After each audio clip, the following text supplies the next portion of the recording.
സ്നേഹമുള്ള DCL കുടുംബങ്ങളെ, ഇന്ന് 2025 ഡിസംബർ 4. ഇന്നത്തെ ദീപിക ദിനപത്രത്തിൽ വന്ന കൊച്ചേട്ടൻ്റെ കത്ത് ഞാൻ നിങ്ങൾക്കായി വായിക്കുന്നു. അമ്മ മിണ്ടാതിരി, ഡോക്ടർ പറഞ്ഞാൽ മതി. സ്നേഹമുള്ള DCL കൂട്ടുകാരെ, എല്ലാവരും ഉണ്ടായിരുന്നില്ലേ? എത്ര നേരമായി നിന്നെ ഒരുമിച്ചുണ്ടാൻ വിളിക്കുന്നു. ഒന്ന് വന്നിരിക്കുമോനെ. എനിക്ക് വേണ്ടെന്ന് ഞാൻ എത്ര തവണ പറയുന്നു. എനിക്ക് വണ്ണം കൂടാതിരിക്കാൻ ഞാൻ ഡയറ്റാ. എൻ്റെ ക്ലാസ്സിലെ പലരും ഡയറ്റ് നോക്കുന്നുണ്ട്. മുറിക്കുള്ളിൽ നിന്ന് അരുൺ ഉറക്കെ പറഞ്ഞു. ഓ പിന്നെ, 8ാം ക്ലാസ്സിൽ പഠിക്കുന്നവനാണ് ഡയറ്റ് നോക്കുന്നത്. ശരീരം വളരുന്ന പ്രായത്തിൽ നല്ല ഭക്ഷണം കഴിക്കണം, അതും സമയത്ത് കഴിക്കണം. വീട്ടിൽ എല്ലാവരും സാധിക്കുന്നിടത്തോളം ഒന്നിച്ച് കഴിക്കുകയും വേണം. ഉറച്ച ശബ്ദത്തിൽ അച്ഛൻ നയം വ്യക്തമാക്കി. ഉച്ച കഴിഞ്ഞ് കളിക്കാനായി പുറത്തുപോയ അരുൺ നേരം നന്നായി ഇരുട്ടിയതിനു ശേഷമാണ് വീട്ടിൽ കയറി വന്നത്. മൊബൈൽ ഫോണുമായി മുറിയിലേക്ക് കയറി അരുൺ അത്താഴം കഴിക്കാൻ ഇറങ്ങി വന്നില്ല. അമ്മ വീണ്ടും വീണ്ടും വിളിച്ചുകൊണ്ടേയിരുന്നു. അവൻ ദേഷ്യത്തോടെ നോ പറഞ്ഞുകൊണ്ടേയിരുന്നു. ഒരു ദിവസം രാവിലെ അരുൺ എഴുന്നേറ്റത് വലിയ വായിൽ നിലവിളിച്ചുകൊണ്ടാണ്. വയർ പൊത്തിക്കരയുന്ന അവന് വലിയ വയറുവേദനയായിരുന്നു. അച്ഛൻ്റെ കൂടെ ആശുപത്രിയിലെത്തി. പരിശോധന കഴിഞ്ഞ് ഡോക്ടർ പറഞ്ഞത് കേട്ട അച്ഛൻ ഞെട്ടി.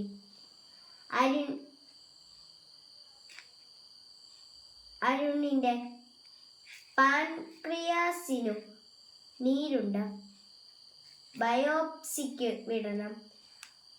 അരുണിൻ്റെ ആമാശയവും ഉദരത്തിലെ മറ്റ് അവയവങ്ങളും മാലിന്യമാണത്രേ. പുറത്തുനിന്ന് ഭക്ഷണം കഴിക്കുന്നുണ്ടല്ലേ എന്ന ചോദ്യത്തിന് ഇല്ല എന്ന് അച്ഛനും യെസ് സാർ എന്ന് അരുണും പറഞ്ഞു.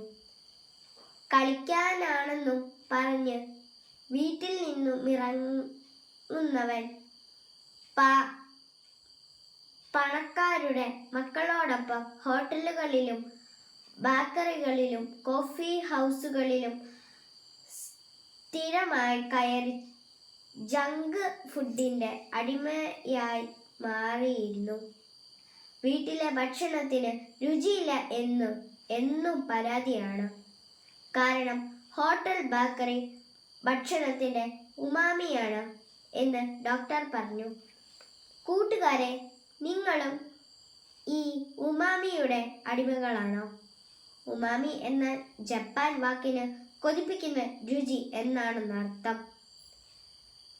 തക്കാളി, പനീർ, മട്ടൻ, ചിക്കൻ, മത്സ്യം, കൂൺ,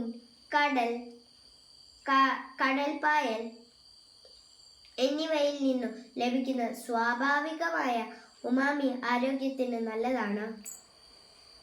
എന്നാൽ രുചി കൂട്ടാനായി മോണോസോഡിയം ഗ്ലൂറ്റാമേറ്റ് എന്ന അജിനോമോട്ടോ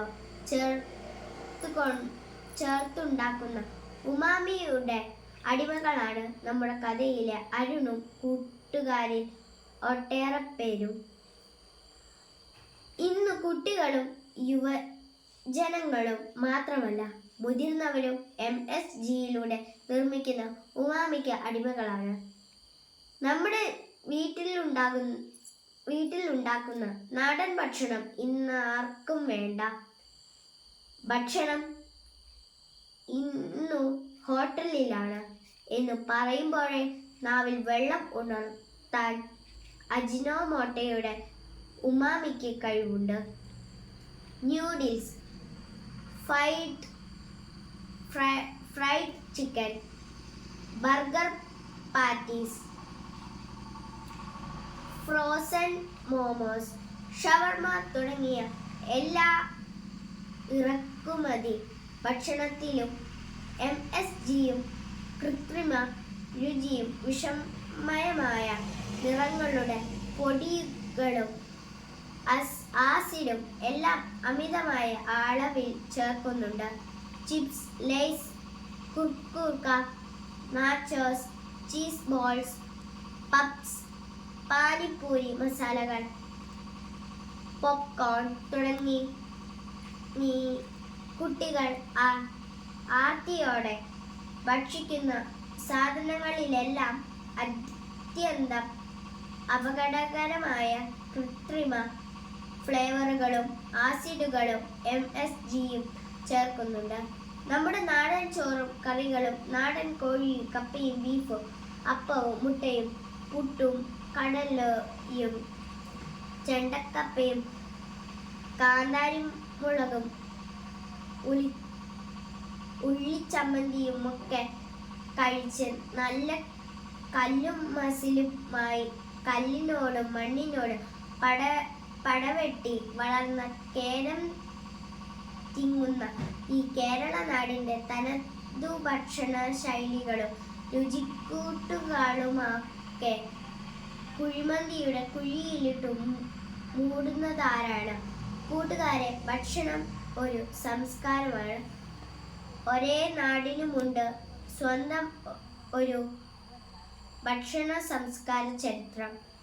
അതിനാൽ നമുക്ക് വീട്ടിലെ ഭക്ഷണം കഴിച്ച് വളരാം. അരുണിനെ പോലെ പല കൂട്ടുകാർക്കും വീട്ടിലിരുന്ന് അച്ഛനും അമ്മയും പറയുന്നതിന് ഒരു വിലയുമില്ല. വയറും തിരുമ്മി ആശുപത്രിയിൽ ചെല്ലുമ്പോൾ ഡോക്ടർ പറഞ്ഞാലേ സത്യം മനസ്സിലാക്കൂ. നമുക്ക് വീട്ടിൽ ഭക്ഷണവും ഭാഷണവും മതി എന്ന് പറയാം. അമ്മക്കറികളുടെ രുചിയും ആവിപ്പാറുന്ന ചോറിൽ ഒരു തുള്ളി എണ്ണയും ഉപ്പും പുരട്ടി അമ്മ വാരിത്തരുന്ന ചോറുരുളകളുടെ അരുളുകളും നമ്മുടെ ആരോഗ്യത്തിൻ്റെ നിയമാവലിയാകട്ടെ. ആശംസകളോടെ സ്വന്തം കൊച്ചേട്ടൻ.